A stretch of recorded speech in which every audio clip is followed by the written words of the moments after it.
Hi friends, kitchen queen ಚಾನೆಲ್ಗೆ ಸ್ವಾಗತ. ಇವತ್ತು ನಾನು ನಿಮಗೆ ಮಕ್ಕಳ ಲಂಚ್ ಬಾಕ್ಸಿಗೆ ಹೆಲ್ದಿಯಾಗಿರುವ ಮೇಥಿ ಪರಾಟ ಹೇಗೆ ಮಾಡೋದು ಅಂತ ಹೇಳಿಕೊಡ್ತಾ ಇದ್ದೀನಿ.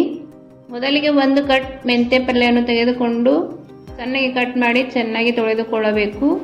ಇದಕ್ಕೆ ಎಳ್ಳು, ಹಳದಿ, ಗರಂ ಮಸಾಲ ಮತ್ತು ಜೀರಿಗೆ, green chilli paste, salt, chilli powder ಬೇಕಾಗುತ್ತದೆ ಮತ್ತು 1 ಸ್ಪೂನ್ ಧನಿಯಾ ಪೌಡ್ರ್ ಬೇಕಾಗುತ್ತದೆ. ಮೊದಲಿಗೆ ಒಂದು ಪ್ಯಾನ್ಗೆ 4 ರಿಂದ 5 ಸ್ಪೂನ್ ಅಷ್ಟು ಆಯಿಲ್ ಹಾಕಿಕೊಳ್ಳಬೇಕು. ಅದಕ್ಕೆ 1 ಸ್ಪೂನ್ ಜೀರಿಗೆಯನ್ನು ಹಾಕಿಕೊಳ್ಳಬೇಕು. ಈಗ ಇದಕ್ಕೆ 1 ಸ್ಪೂನ್ ಬಿಳಿ ಎಳ್ಳನ್ನು ಹಾಕಿಕೊಳ್ಳೋಣ. ಎಳ್ಳು ಹಾಕುವುದರಿಂದ ಟೇಸ್ಟ್ ತುಂಬ ಚೆನ್ನಾಗಿ ಬರುತ್ತದೆ.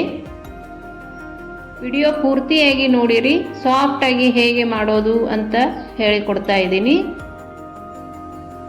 ನೀವು ಟ್ರೈ ಮಾಡಿ ನೋಡಿ ಹೇಗೆ ಬಂತು ಅಂತ ನನಗೆ ಕಮೆಂಟ್ ಮಾಡಿ ತಿಳಿಸಿ. ಈಗ ಕಟ್ ಮಾಡಿ ಇಟ್ಟುಕೊಂಡಿರುವ ಮೆಂತ್ಯ ಸೊಪ್ಪನ್ನು ಇದಕ್ಕೆ ಹಾಕಿಕೊಳ್ಳೋಣ. ಹಾಕಿಕೊಂಡು ಚೆನ್ನಾಗಿ ಫ್ರೈ ಮಾಡಿಕೊಳ್ಳಬೇಕು. ಮೆಂತ್ಯ ಸೊಪ್ಪು ಸಾಫ್ಟ್ ಆಗಬೇಕು, ಅಲ್ಲಿವರೆಗೂ ಫ್ರೈ ಮಾಡಿಕೊಳ್ಳಬೇಕು.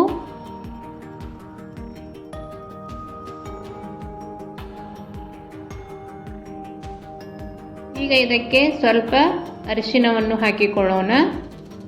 ಅರ್ಧ ಸ್ಪೂನ್ ಹಾಕಿದರೆ ಸಾಕು. ಈಗ ಇದಕ್ಕೆ 1 ಸ್ಪೂನ್ ಧನಿಯಾ ಪುಡಿಯನ್ನು ಹಾಕಿಕೊಳ್ಳೋಣ. ಈಗ 1 ಸ್ಪೂನ್ ಗರಂ ಮಸಾಲವನ್ನು ಹಾಕಿಕೊಳ್ಳೋಣ.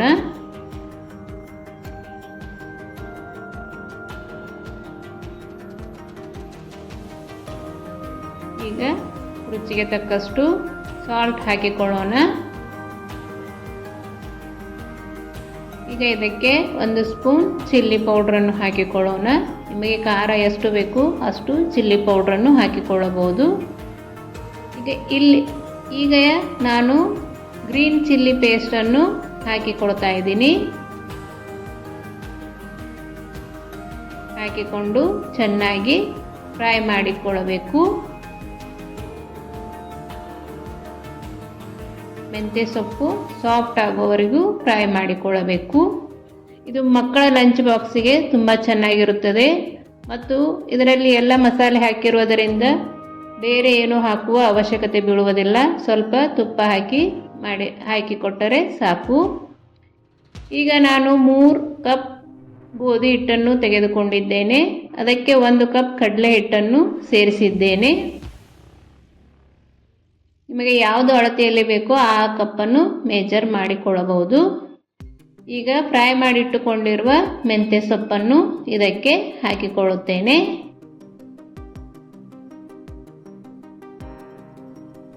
ಈಗ ಇದನ್ನು ಚೆನ್ನಾಗಿ ಮಿಕ್ಸ್ ಮಾಡಿಕೊಳ್ಳಬೇಕು. ಮೆಂತ್ಯ ಸೊಪ್ಪು ಹಿಟ್ಟು ಜೊತೆ ಬೆರೆಯೋ ಹಾಗೆ ಚೆನ್ನಾಗಿ ಮಿಕ್ಸ್ ಮಾಡಿಕೊಳ್ಳಬೇಕು. ಈಗ ಸ್ವಲ್ಪನೇ ನೀರು ಹಾಕಿಕೊಂಡು ಈ ಹಿಟ್ಟನ್ನು ನಾದಿಕೊಳ್ಳಬೇಕು.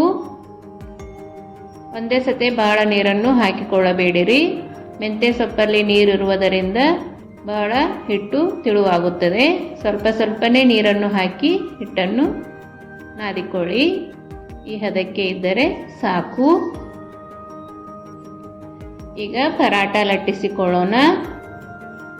ಈಗ ನಾನು ಹೇಳುವ ಟ್ರಿಕ್ನಲ್ಲಿ ಚಪಾತಿ ಲಟ್ಟಿಸಿಕೊಂಡು ನೋಡಿರಿ, ತುಂಬ ಸಾಫ್ಟಾಗಿ ಚೆನ್ನಾಗಿ ಬರುತ್ತದೆ. ಈ ರೀತಿ ಉಳ್ಳಿಯನ್ನು ಲಟ್ಟಿಸಿ ಅದಕ್ಕೆ ಆಯಿಲ್ ಹಾಕಿ ಸ್ವಲ್ಪ ಹಿಟ್ಟನ್ನು ಹಾಕಿ ಈ ರೀತಿ ಫೋಲ್ಡ್ ಮಾಡಬೇಕು. ಈಗ ಮತ್ತೆ ಸ್ವಲ್ಪ ಹಿಟ್ಟನ್ನು ಹಚ್ಚಿ ಈ ರೀತಿ ಟ್ರಯಾಂಗಲ್ ಶೇಪ್ನಲ್ಲಿ ಫೋಲ್ಡ್ ಮಾಡಿ ಹಿಟ್ಟನ್ನು ಹಚ್ಚಿ ಚಪಾತಿಯನ್ನು ಲಟ್ಟಿಸಿಕೊಳ್ಳಬೇಕು. ಈ ರೀತಿ ಒಂದು ಸಲ ಪರಾಟ ಮಾಡಿ ನೋಡಿ, ತುಂಬ ಸಾಫ್ಟಾಗಿ ಚೆನ್ನಾಗಿ ಬರುತ್ತದೆ. ಇದೇ ರೀತಿ ಚಪಾತಿಯನ್ನು ಮಾಡಿದರೂ ತುಂಬ ಚೆನ್ನಾಗಿರುತ್ತದೆ. ಒಂದು ಸಲ ಮಾಡಿ ನೋಡಿ. ಇದನ್ನು ರೌಂಡ್ ಶೇಪಲ್ಲಿ ಪರಾಟ ಲಟ್ಟಿಸಿಕೊಳ್ಳಬೇಕು.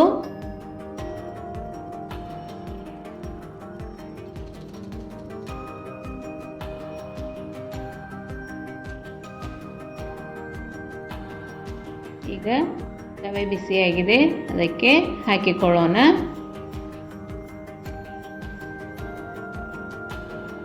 ಈಗ ಮೇಲ್ಗಡೆಯಿಂದ ಸ್ವಲ್ಪ ಆಯಿಲನ್ನು ಹಾಕಿಕೊಳ್ಳಬೇಕು. ನಾನು ಮಾಡುವ ಅಡುಗೆಗಳು ನಿಮಗೆ ಇಷ್ಟವಾದಲ್ಲಿ ನಮ್ಮ ಚಾನಲನ್ನು ಶೇರ್ ಮಾಡಿ, ಸಬ್ಸ್ಕ್ರೈಬ್ ಮಾಡಿ, ಲೈಕ್ ಮಾಡಿ. ನೋಡಿ ಎಷ್ಟು ಚೆನ್ನಾಗಿ ಉಬ್ಕೊಂಡು ಬರ್ತಾ ಇದೆ.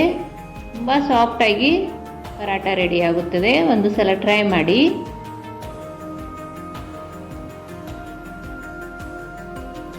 ಈ ರೀತಿ ಎರಡು ಬದಿಯಲ್ಲೂ ಚೆನ್ನಾಗಿ ಬೇಯಿಸಿಕೊಂಡರೆ ಪರಾಟ ರೆಡಿ ಆಯಿತು.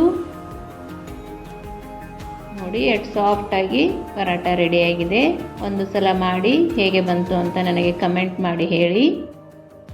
ಇದನ್ನು ಸ್ವಲ್ಪ ತುಪ್ಪ ಮತ್ತು ಚಟ್ನಿ ಹಚ್ಕೊಂಡು ತಿಂದರೂ ಚೆನ್ನಾಗಿರುತ್ತದೆ ಮತ್ತು ಟೊಮೆಟೊ ಕೆಚಪ್ ಜೊತೆ ತಿಂದ್ರೂ ತುಂಬ ಚೆನ್ನಾಗಿರುತ್ತದೆ.